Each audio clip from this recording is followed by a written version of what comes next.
You are the CEO of Coastline. The first question I'm going to ask you is, what's the status of the agreement you have signed with the Somali oil minister? Yeah. Okay. Yeah. I'll answer that, Haroon. But first off, I want to wish you and your listeners a happy Ramadan. I hope that they're able to spend time with their families during this holiday season. If you would give me just 2 minutes, I'd like to get a couple of points out there, ahead of the rest of your questions. The Coastline has been in Somalia for a very long time. It's committed to the country. The revenues that will be generated from the PSAs that we've signed, if we're successful, will be transformative for the people of Somalia and its government. Under the terms of the PSAs, about 75% of the oil revenue will go to the Somali people. So it's a fair PSA. And I would like your listeners to understand that the reason this opportunity exists is because Coastline and its shareholders have spent a lot of money, and we shot seismic data offshore Somalia to image the subsurface out there. And so we believe that there's a huge opportunity, but if we had not spent our money and spent our time and done the interpretations, that opportunity would not exist. So, we have already done that. And it's money that, we can't get back unless we're ultimately successful. I want to tell everybody up front, Haroon, that we are not corrupt. We don't need to be corrupt. No Somali government official has ever asked me to make any kind of illegal payment. It's never happened. I would also like to stress that no Somali politician is a shareholder of Coastline. We are independent of the government. Lastly, we understand that the political process is drawn out. It's somewhat disturbing to us that we've been, caught up in that process. But nonetheless, we will stay the course. We will continue on through the current uncertainties. Now, in answer to your direct question, Haroon, right now the Somali Attorney General has launched a process to do an investigation to look into the process around which the PSAs were signed. He has interviewed, one of our employees. We're aware that he has interviewed a number of other people. We hope that his report will be issued shortly.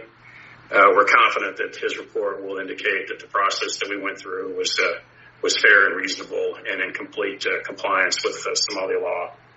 And our expectation is that we will then get some form of clearance level from the FGS, and then we'll pay our signature bonuses, and then we'll get to work.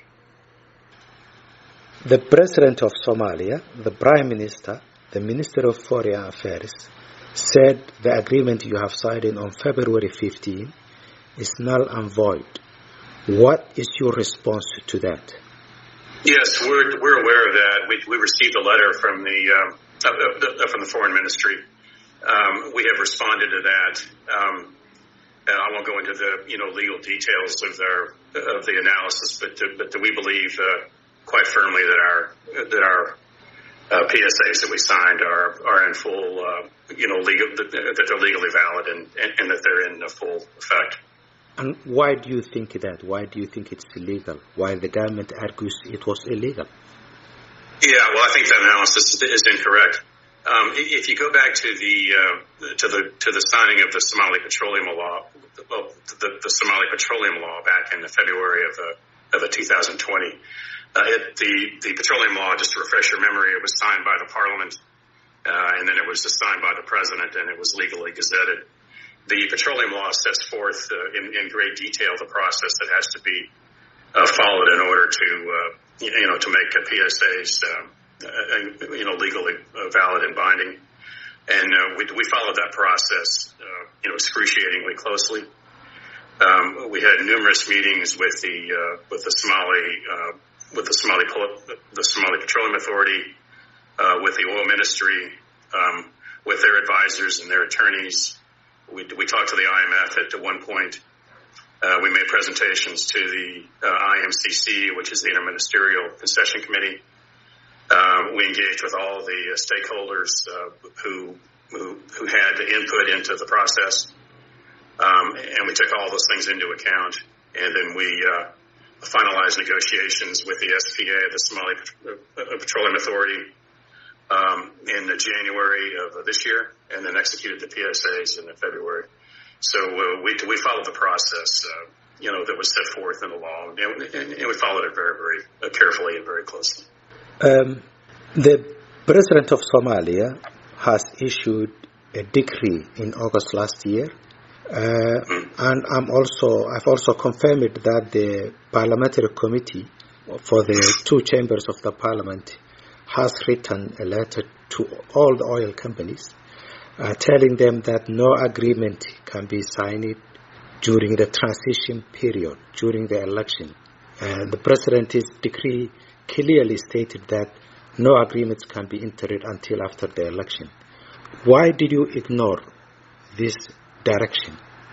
Yes, so we did not ignore anything, Haroon. We took that into account.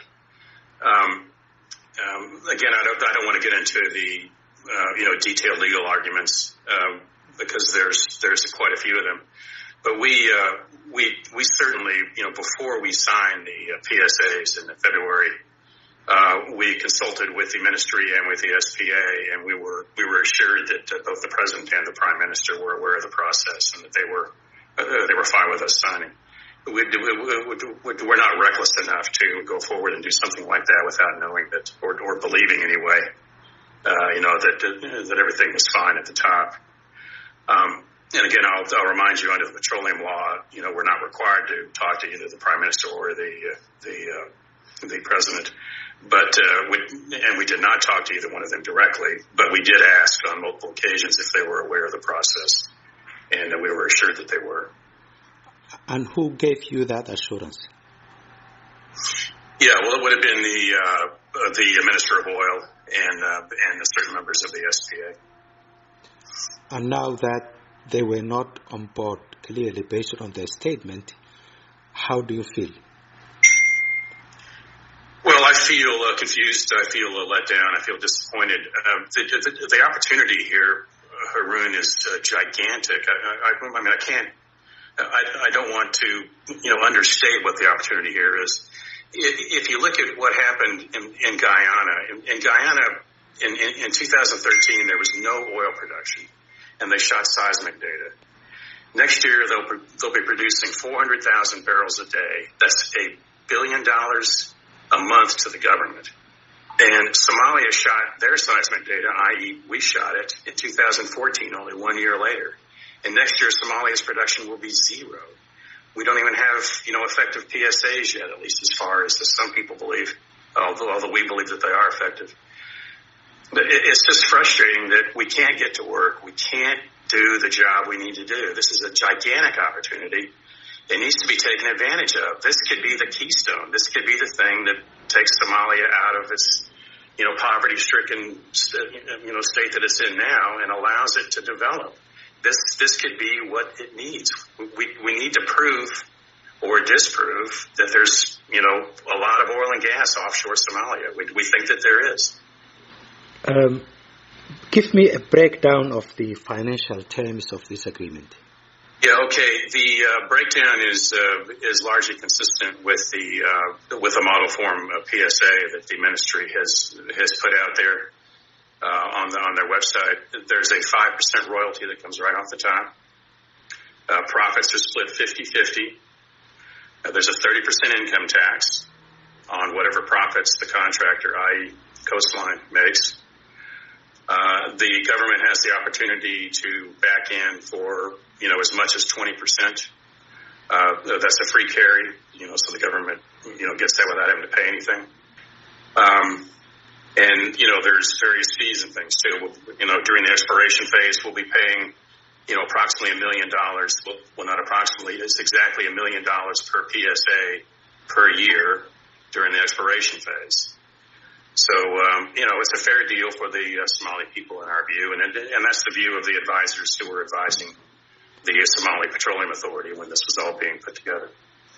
Okay, if I take you back a bit, last year in January, you came to Mogadishu, prepared to sign, and then the negotiations broke down. It was put off.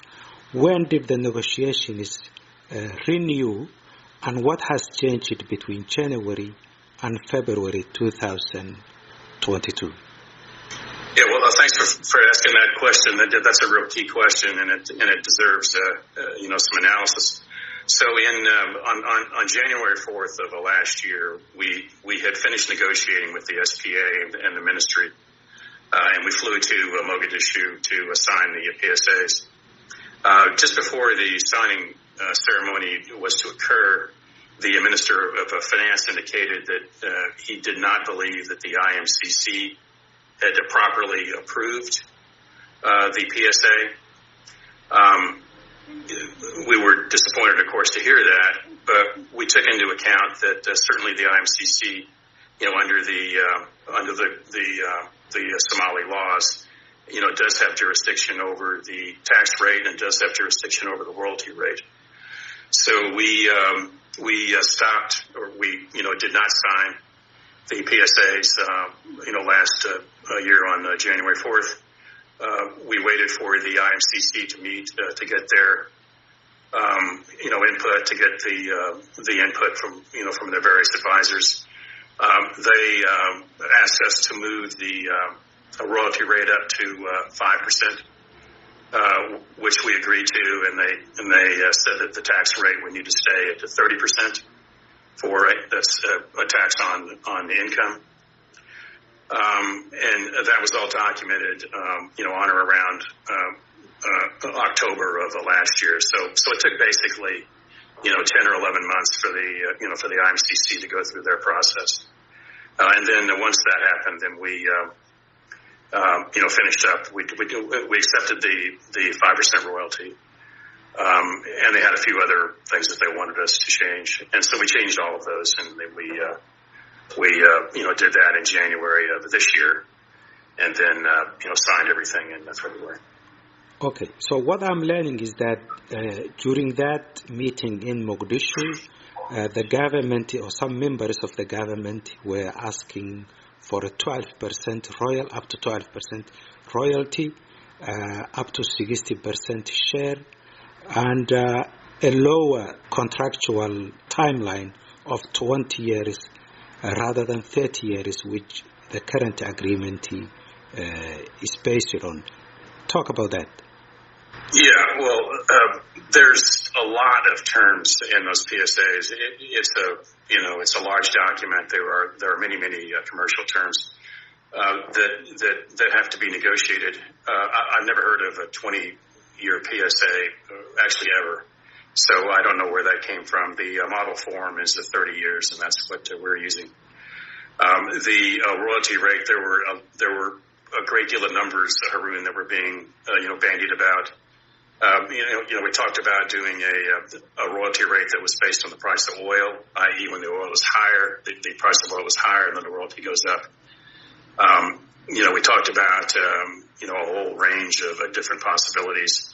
But to tell you the truth, the IMCC and the Ministry of Finance, they ran their own process, and they came up with their own recommendation, and really we had very little input into it. They told us what they wanted, and that was 5%. I would point out that in Guyana, which we referred to, but we referred to Guyana because it's been such a massive success. The royalty rate in Guyana is 2%. Okay, so tell Somalis who are Coastline Exploration. Okay, Coastline Exploration is a group of veteran professionals. We have been in the oil business, almost all of us, over 40 years. We have been successful in multiple basins throughout the world. We've been successful in North America, South America, the Middle East, Russia, North Sea. Our board and our directors and our executives have been doing this for a very long time. We're well financed. We're excited about the possibility. We've been involved in this thing in a long time. For a long time, we want to get to work. We want to prove that there's a working petroleum system. If we're successful, it's our view that the Somali people are naturally entrepreneurial. That's one thing that I've learned about Somalis.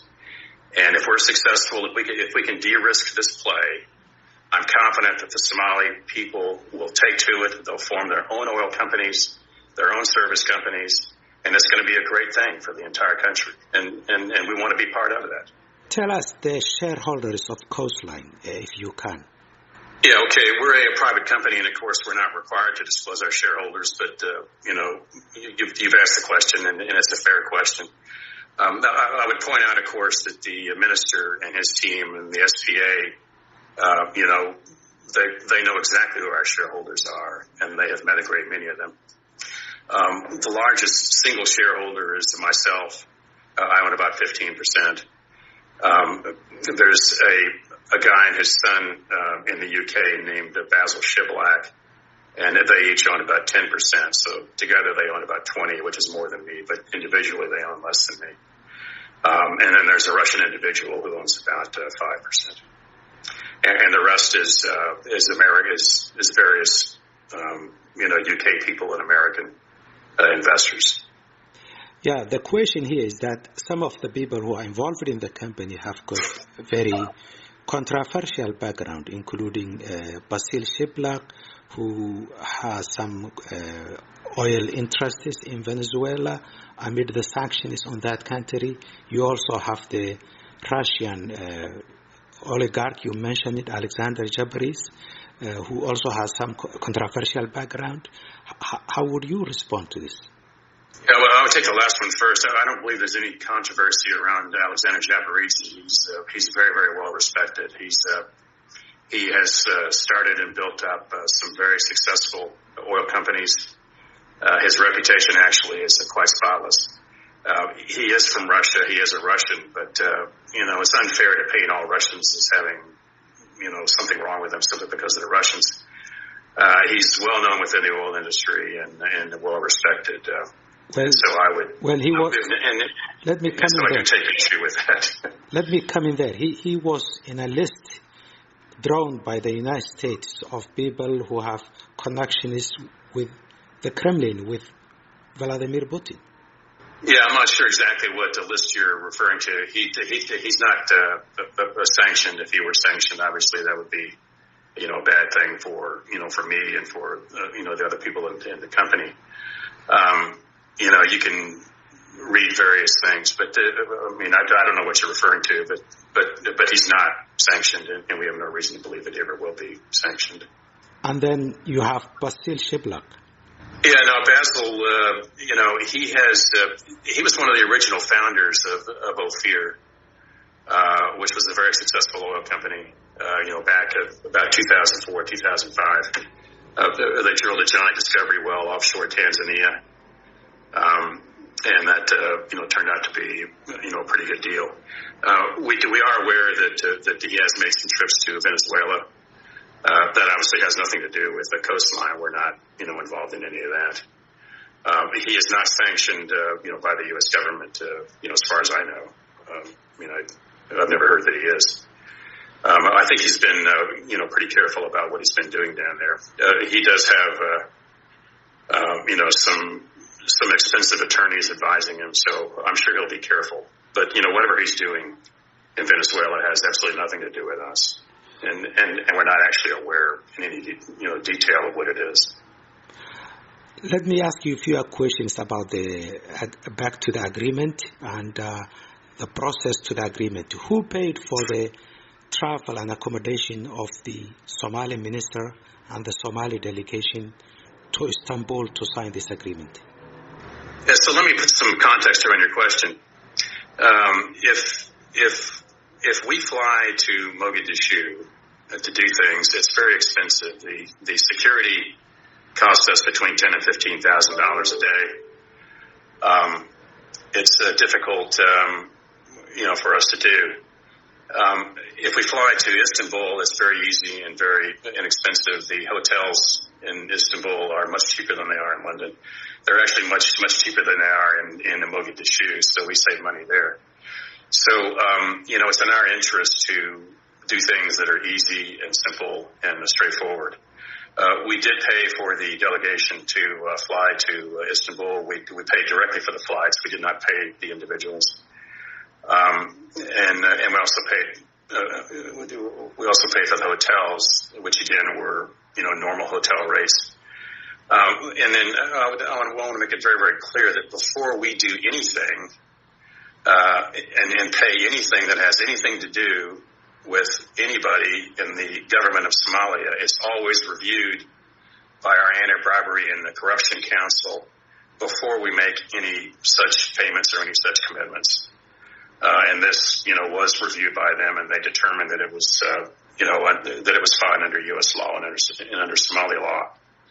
Again, out of convenience, it was much more convenient for us and much more convenient for for the Somalis, and the Somalis were willing to do it. So yes, we did pay for it. Well, the Somalis may have been willing to do it, but it gives the appearance of conflict of interest, unethical conduct. Would you agree that? No, I really don't agree. It was a working period. I mean, it was not a vacation.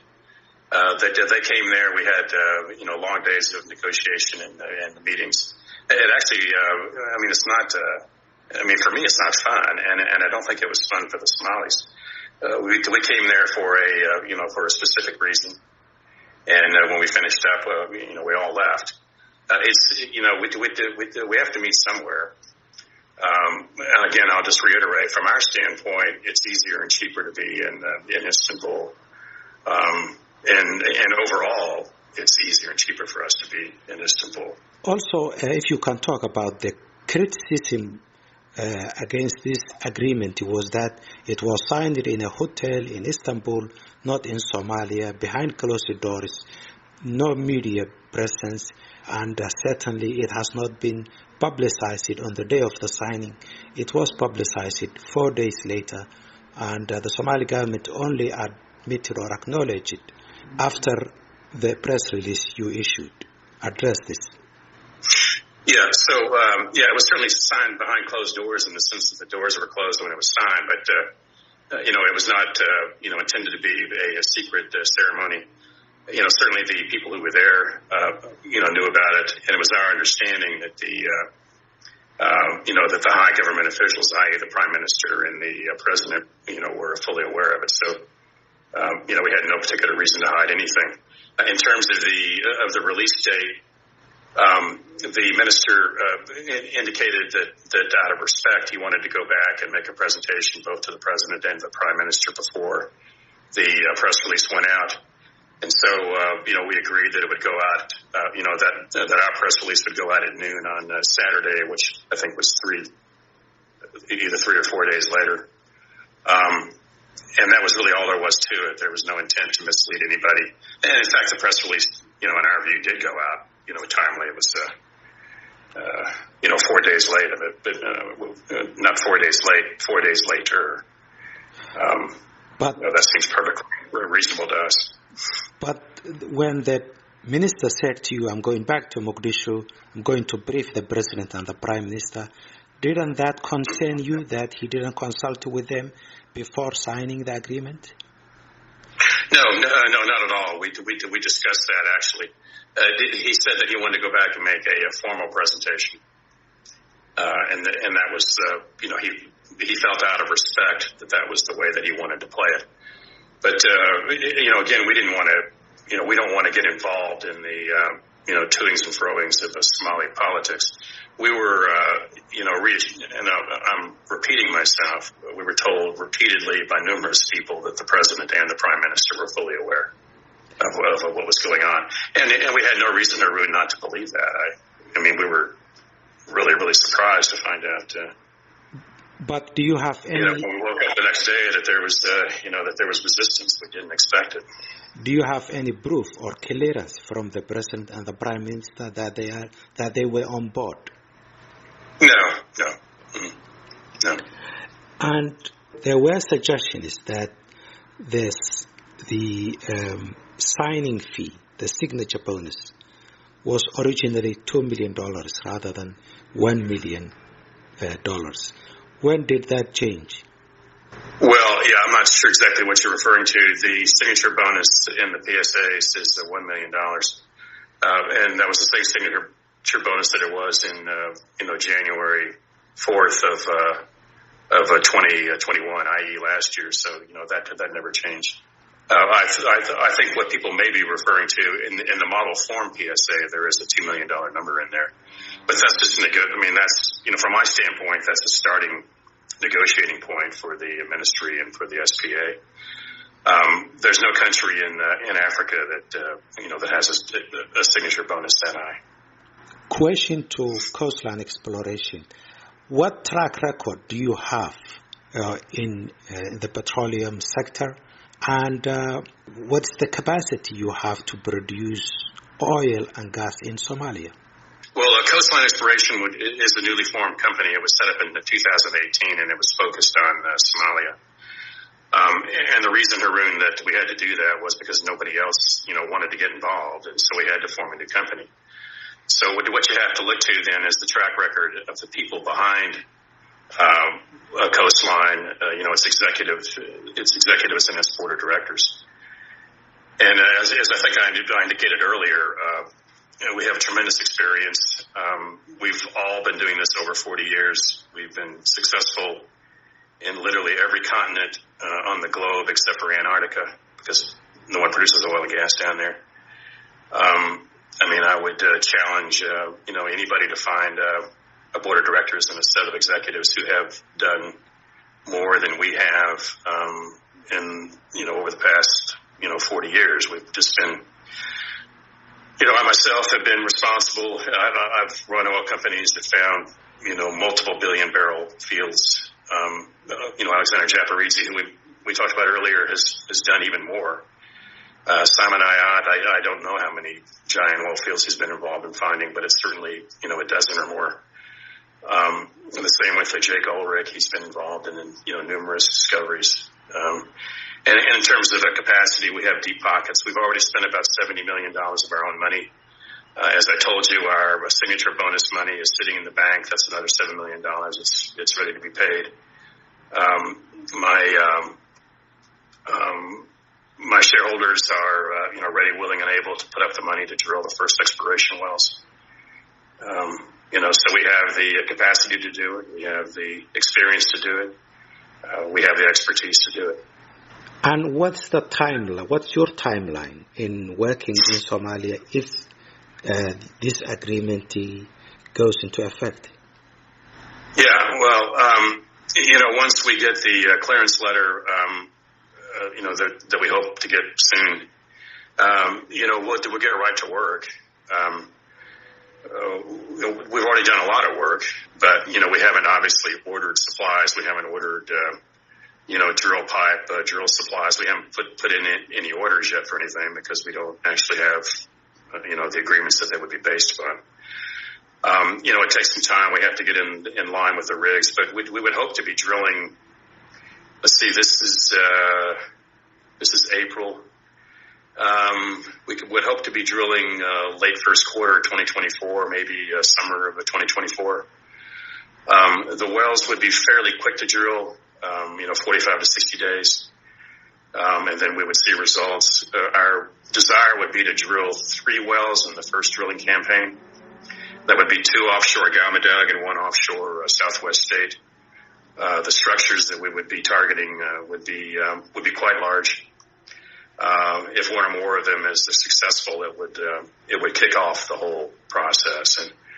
And really another thing that I'd like to point out and make your readers or your listeners aware of, once the PSAs are signed with us and once we get to work, the other oil companies will quickly show up because they won't want us to get ahead of them. And so what you'll see is a lot of other companies coming in, including, I would expect, the super majors. And so I could see this thing developing, very, very quickly. The other concern is that because once you get this agreement, you're going to farm out, sell this to a bigger company, and enjoy your profits. Your response? Yeah, Arun, I'm laughing. I wish it was that easy. No, that's not the way it works.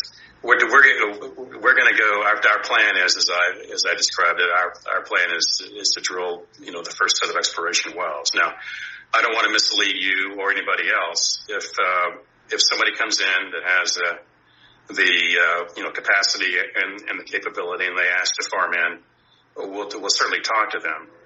But I would point out that the ministry and the SPA, have to be involved in that process, and they would have to approve any such farm out.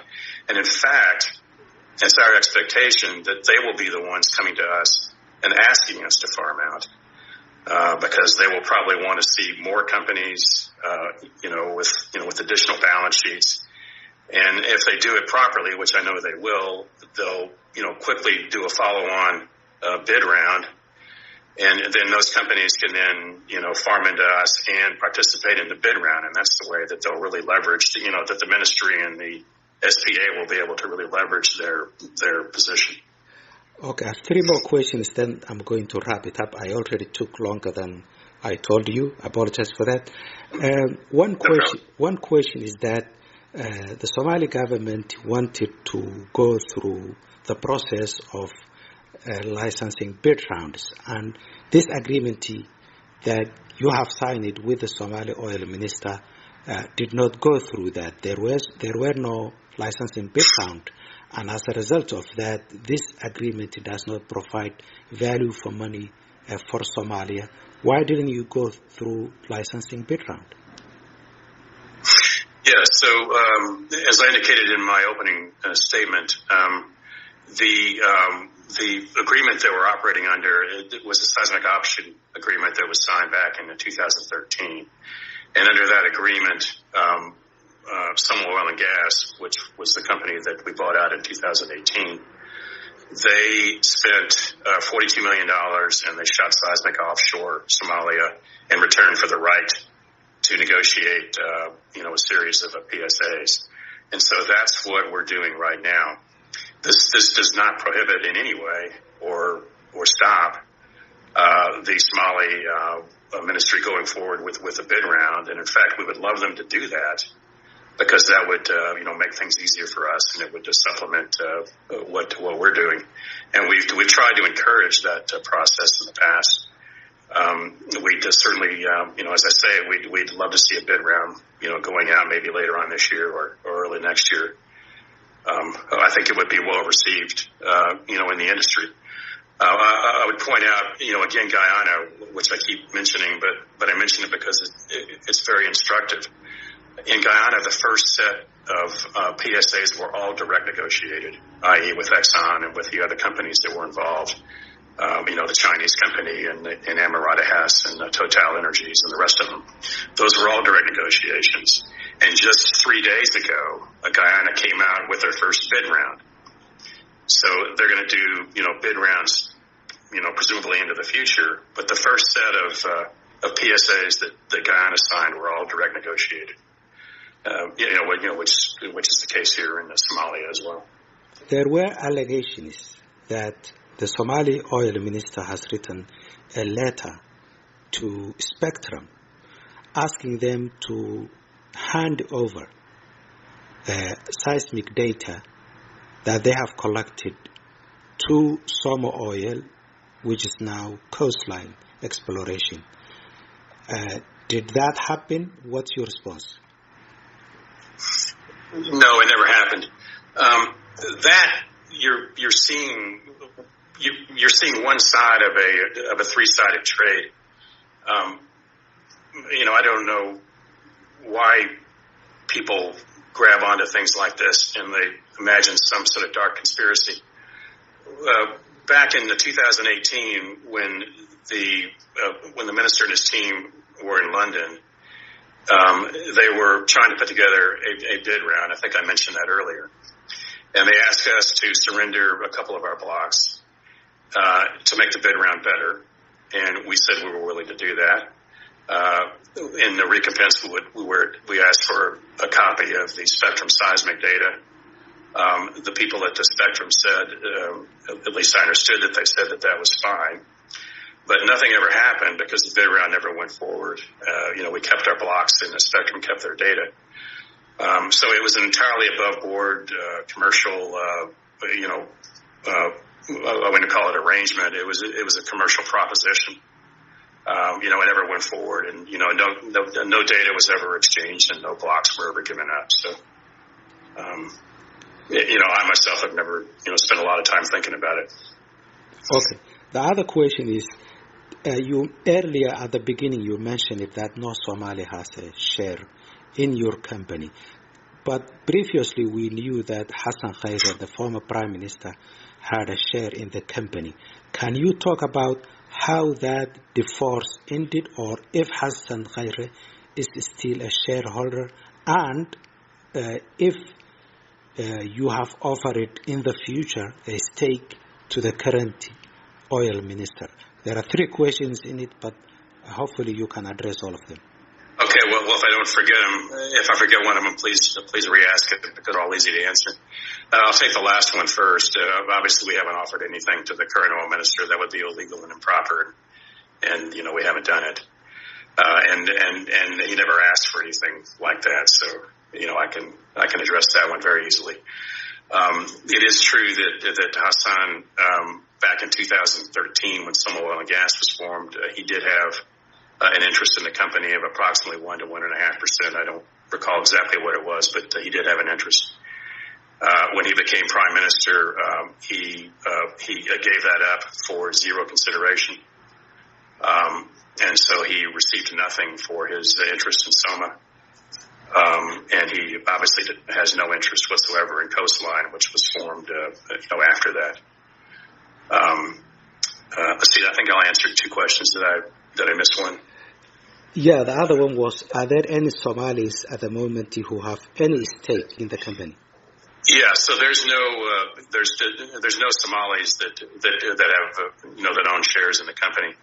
Our director of African operations does have some options that he might be able to exercise in the future if we're successful, and that's for a relatively small percentage of the company.